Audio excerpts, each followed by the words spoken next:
I hate to be the bearer of bad news, everyone, but it looks like this could be the end of Grand Theft Auto Online, at least for a certain section of GTA Online's population. We'll be talking about all of that in this video today, and a whole lot more. Alright, so our information begins today when someone asked Rockstar Games insider TezFunds2, how likely is it that this DLC will be for last gen as well? And I think he's talking about the December winter 2022 update.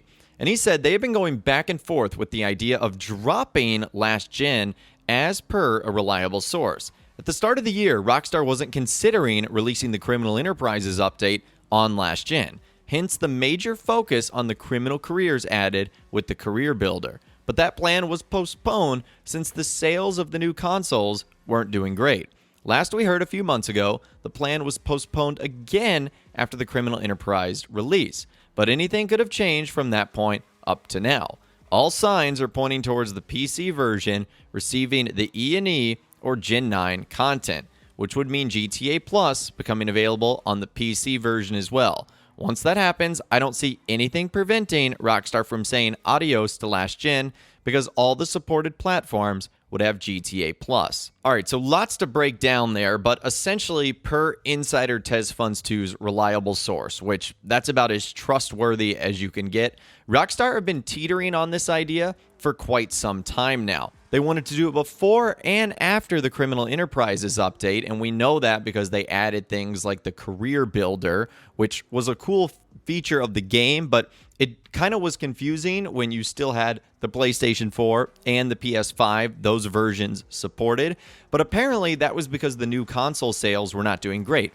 Now, there's probably a myriad of factors for this. Number one could have been the ongoing supply chain issues, the effects of the pandemic that were happening, which I do believe seem to be wrapping up. Like, just going into various stores recently, like the other day I was in Best Buy just to get something, and there was probably about 10 PlayStation 5s, like 6 or 7 Xbox Series X's, like 2 or 3 Series S. So, like, they're out there and definitely available, certainly online as well. So I think really now that people are starting to, get over the supply chain stuff, we're going to see more consoles in the homes of people that really want to play these games. So I think that's going to change. But one big thing we have coming up in December is the PC version of the game receiving the E&E content, or the stuff that the PlayStation 5 and the new Xbox got, which really means that GTA Plus would be coming for the PC version as well. And then once that happens, Rockstar pretty much has no reason to support the last generation consoles. So I think it's safe to say that this upcoming DLC, the one that's going to arrive in December next month, can you believe December is already next month? That looks like it could be the final update that you get for PlayStation 4 and Xbox One. So not to alarm anyone that is still playing on those systems, but it's kind of now or never. This might be the last official DLC you get for the PlayStation 4 and the Xbox One. Everything after that, and including what Rockstar does going forward in the future, looks like it will be on PlayStation 5 and Xbox Series X and S. That's kind of what it's looking like. And in case you guys are wondering what that update might be, again, more discussion surrounding this. As someone said, what are we actually expecting for the DLC? More heist. I hope it's something like Doomsday Part 2 and we get more fun toys. Endless supercars is boring. And he said there's really nothing indicating the next DLC to be a heist.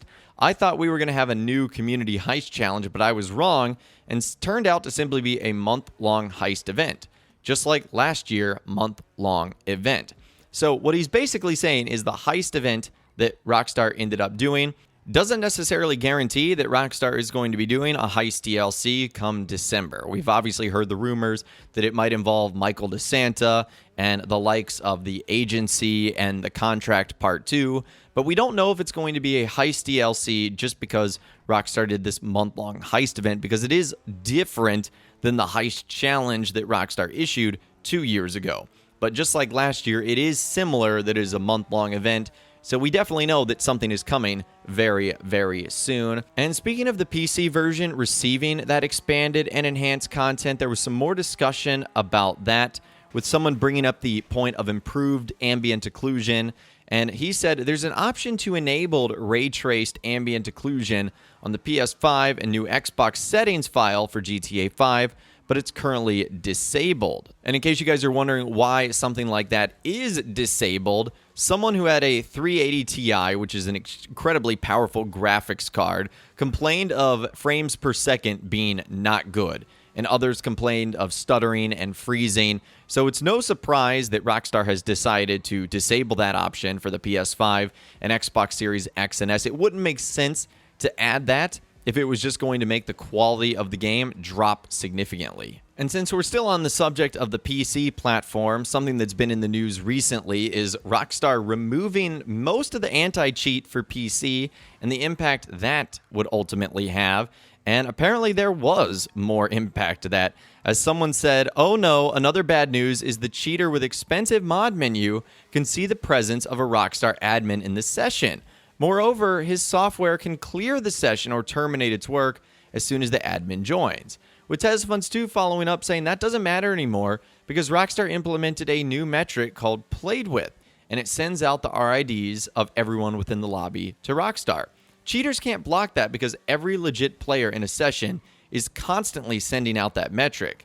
Even if the cheater escapes with his expensive mod menu, the admin can pull up a list who was in the lobby from the data the players within the session sent. So I guess some good news there is that even if you are on PC and you're worried about doing stuff in a public session, which nowadays you really don't have to do anything other than in an invite-only lobby or in a friend's session, so you shouldn't really have to worry about that all that much. It doesn't look like Grand Theft Auto Online on PC is just going to become the wild, wild west. Rockstar still has a lot of tools in their tool belt where they can essentially still stop people from cheating and modding. So that's a good thing right there. And kind of on the subject of GTA Online cheaters, something interesting that happened over the weekend. This is coming from Steven Totillo. They ended up tweeting out a wave of pay transparency is hitting the games industry, starting with a new New York City law that requires salary ranges in job listings. And you can see there that for a Rockstar Games cheat software analyst, they make some pretty great money, from $103,000 to $120,000. So those are the guys that are trying to keep the cheaters out of Grand Theft Auto Online. They're making great money, so it better be squeaky clean here in GTA Online. So I thought that was an interesting little tidbit. It'll be interesting to see since Rockstar Games is based in New York City, at least one of their main headquarters and offices. It'll be interesting to see if other positions like that come up where the salary is revealed. Not that that really should matter, but it is interesting to know they're making good money over there at Rockstar. That's for sure. But anyways, I'd love to hear from you guys in those comments down below. Let me know what you think about all the information we talked about in this video today about Rockstar sort of dropping support for the old generation consoles, what the new DLC is going to be about, and Rockstar ultimately dealing with cheaters in Grand Theft Auto Online. Let me know what you guys are thinking about in those comments down below. I'd love to hear from you guys down there. If you guys did go and enjoy this video, though, a like rating would, of course, be awesome. And be sure to subscribe to my YouTube channel if you are new.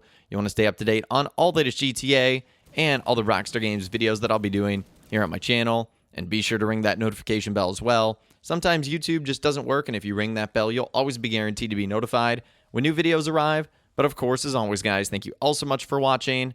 Take care, and I'll see you guys in the next video.